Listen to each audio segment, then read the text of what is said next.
pagsimba og Domingo, balaod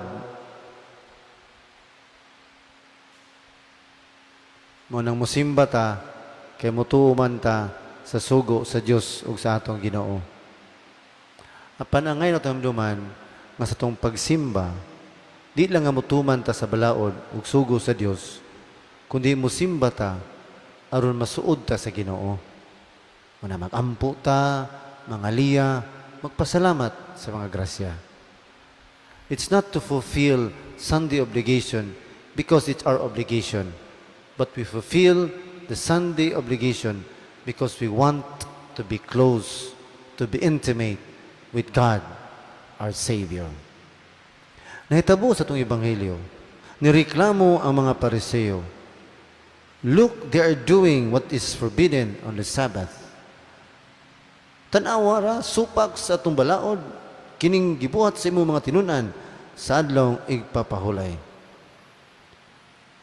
Sabbath mo'y adlaw igpapahulay.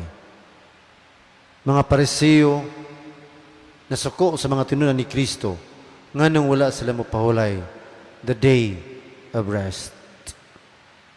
Pero ngayon naman nga kining maong balaod sa ipadlaw papahulay, ang punto sa Ginoo nga makabaton sila taas nga panahon, diin sila makigsuod sa Dios, to have a space to contemplate to a wonderful love of God.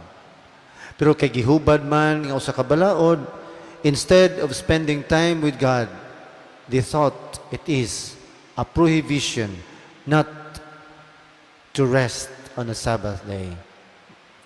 Mao mga igsuon sa atong kinabuhi, dunay mga balaod atong gisunod. Hinaot paunta nga atong pagsunod tungod sa gugma ug di lang tungod sa balaod.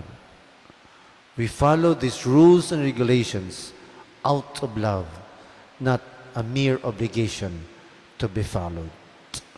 O katapusan, ningon siya sa itong Ebanghelyo, ang anak sa tao may magbuot sa angay buhaton bisan sa adlaw ipapahulay. Angay natuman, ang Diyos may matuman. Kita sumusunod lamang dinhi sa kalibutan.